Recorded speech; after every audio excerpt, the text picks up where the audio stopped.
Hi guys, welcome back to day 5. Today we are talking about clairsentience and claircognizance.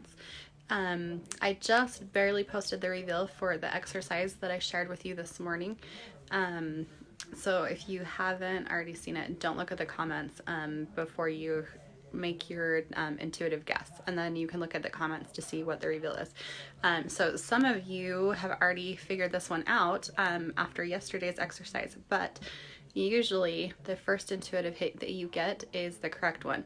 So if you try to second guess yourself, or if your confidence wavers a little bit, usually the answers that you get after that are not the correct one. So I have noticed this a lot with myself when I have done these intuition practice exercises. If I don't go with my first guess, I usually get it wrong. So just kind of a heads up there. Okay, so clairsentience, I hope I'm saying that right. I'm not even sure, but that one, it means clear feeling.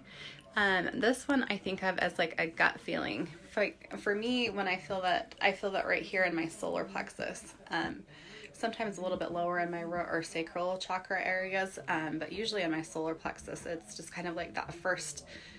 Sometimes it's almost like a punch in the gut, but it's for me, it's that very first knowing. Well, not knowing, just kind of like a feeling that comes through my body. And I kind of tied these together. So claircognizance is clear knowing. That one I think is probably the closest to being psychic. It's like an answer that will come into your head. Like you can't explain how you know it. You just know that that's what it is. Like you can get an impression about somebody, maybe. This one kind of ties in a little bit with clair empathy and being an empath, but you might get an intuitive hit for something that somebody is struggling with or feeling that they have. When I first started working on these gifts, I used to be able to work into places and kind of just know things that people were struggling with and things that they were experiencing in their lives as I walked by them.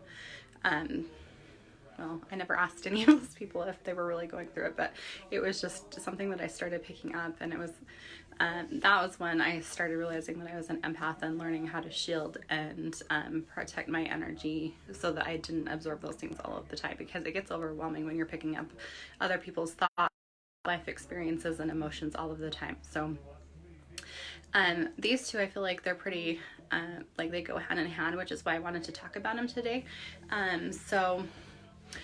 Like the exercise that I posted today is a pretty good exercise for you to develop these, and I don't have a ton of things that I wanted to talk about with these. I just kind of wanted to talk about them a little bit, kind of introduce you to them, and give you a little bit of a glimpse into what they are, so that you know if you want to develop them or not. I did post a link to an article that has a list of, I think it's pretty comprehensive for all of the clair gifts. So that's in the units tab. If you want to read through that, it gives a little bit better description for everything, and including ones that we aren't going to cover this week. And some of them we're going to cover in week 2 if you decide that you want to pay for the rest of this course. Some of them we're going to talk about next week as well. Some of them I'm not going to cover in this course. But anyway, that just kind of gives you a little bit of a rundown on them. So yeah, I think that's all that I wanted to talk about today. But if you have any questions about these or how they work, or anything else that we've talked about this week, or the exercises that we've done, go ahead and pop those questions or comments into the comments, and I will get to them as they come in. I haven't had a lot of questions come in so far this week, so I don't think I'm going to do a live Q&A tomorrow. I will still keep answering questions if you have any that come up, if you pop them into the thread. But yeah, I keep posting your questions if you have any, and we'll get to them as they come in. And if not, thank you for joining me this week. This has been a really fun experience for me to host this course for you. I hope that you have learned something and that you've had fun doing it as well. I think it's always fun to learn new things. I'm an Aquarius, and Aquarius is the is a social sign.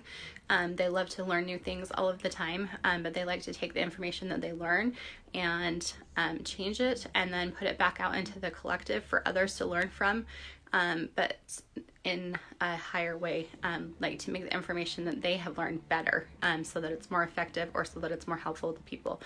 So I love learning new things, and I love to always be practicing skills and just absorbing as much information as I can. So it's been really fun for me to share this with you, and I hope that you learned from it. I have learned some things from sharing with you as well. So anyway, thank you all for being here, and if you have any questions, let me know. Have a great night and weekend.